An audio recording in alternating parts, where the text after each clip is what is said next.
So if you want to increase your income, the first principle you need is you need to ask more people, can you help them? Ask more. That's the number one principle. You need to ask more people, right? The second thing you need to do is you need to take the time out between your ideas and your execution. Many of you have ideas that would make you money and you take too damn long to execute. So when you have the idea, when have you got to do it? Should you do it later? Should you do it next year? Now. So I want you to call this out. Oh my God, I need to call that person. Maybe they want to buy my stuff. When should you do it? Business is built off relationships. And you need a great relationship with your clients. When I didn't have any clients and I didn't know anything about social media, I said one person. I put so much love into that person. I put so much caring into that person. I put so much support into that person that they wanted to help me. If you do that to your people, they will help you out through law of reciprocity, which is a book called Influence by Robert Cialdini. He said in the 6 laws of influence, that one reciprocity, that people will want to give you energy back if you give them some. So you have to appreciate whatever's there. And they might want to talk about referrals later. You will get more of that. And the more you invest in you, the wealthier you become, because you're learning high income skills that pay you more than what you borrowed. I can learn anything. If I'm committed enough, I will always find the way. If I want something enough, I will succeed. I trust myself. And I trust that whenever I want to serve something greater than myself, I will be supported. If you don't know how to do something, should you just say, sorry, I can't do it? Is that what you should do? If you don't know how to work with a client, if you don't know how to do something, should you just go, oh, no, I can't do it. Guess I should stop. Is that what you do?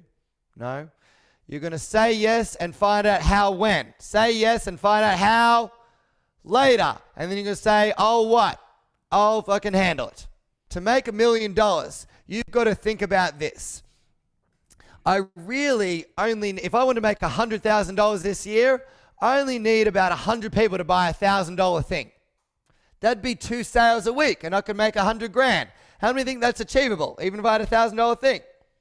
If I had a $2,000 program, I only need to make 1 sale a week and I can make $100,000. How many think that's pretty good? 1 sale a week, right? And then if I wanted to make more, I could make 2 sales a week at 2 grand. There's 4 grand a week. Now all of a sudden I'm at $200,000. If I wanted to make $1 million, then I might have 1,000 people buying a $1,000 product, right? Or change the numbers, then you can get different outcomes, right? But if I wanted here, the main one to think, if I want to make 100 grand in a year, you should remember this. I just need to make $2,083 a week. $2,083 a week. 1 6-week program. That's it. If I wanted to make $1 million, then you've got to make 2,740 in a day. That's what you would bring in a day. There was a guy named Neil Fisher. Now, Neil Fisher in around 1975, well, before that, he actually, that's when he was searching around for this time. This man decided, he heard that there was a ship off the coast of Florida, and he heard that it had about $500 million worth of gold on it. And when he heard about this, he thought, well, I'm gonna try to find it. It's $500 million worth of gold. Now, he took his family on there on the ship to search for this gold, and other people he knew, and he continued day after day to day to try to find this gold. Do you know how long he did it for in 1975? For 15 years, this guy was searching. 16 years he was searching for this gold. And after 16th year, he finally found it. How many people do you think would keep going in their business for 16 years and not get any results, but they just kept going?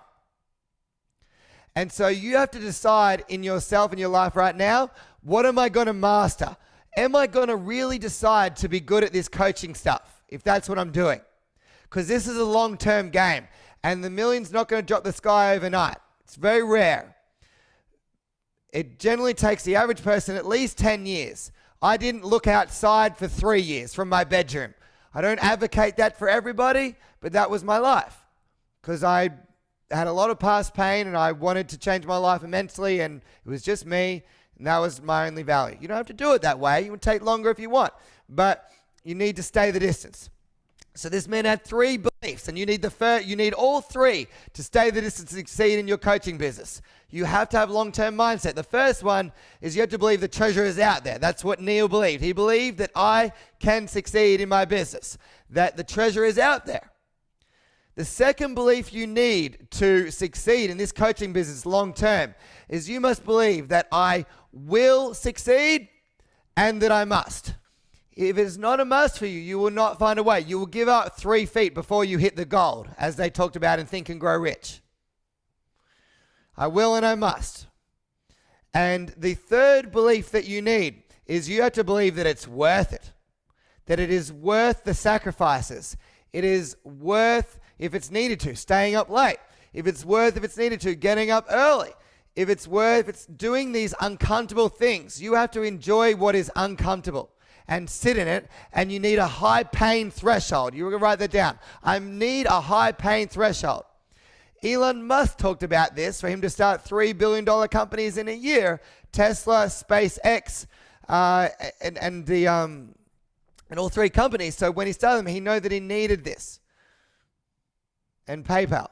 So I think that if you know that it's worth it, you've got to take these sacrifices short term to find it. So treasure's out there, I will and I must, and it's worth it. So it is. Now, when it comes to your beliefs, a belief is what? A belief is a thought that you hold to be true. And if you want to know what your beliefs are, then you'll find the way you'll find that out is what your actions are. You will not take any more action than what you believe will give you the result. You will not take any more action than what you believe will give you the result. That's telling me your beliefs. So if you're not calling anyone, if you're not messaging anyone, if you're not talking to anyone in the street, then that tells me that's what your beliefs are. You don't believe that action's going to work. How many of you would how many of you would write 10 messages a day to random people, let's just say for 30 days, if you knew it would put $20,000 in your account? 10 messages a day. You would. So why don't we do it? Because you don't believe it. Whatever that you do, I'm telling you the things, I'm pouring my belief into you. I'm going to tell you the how, a lot of the how, but it comes from experience, from doing it, right? But you have to believe it and hold it to be true.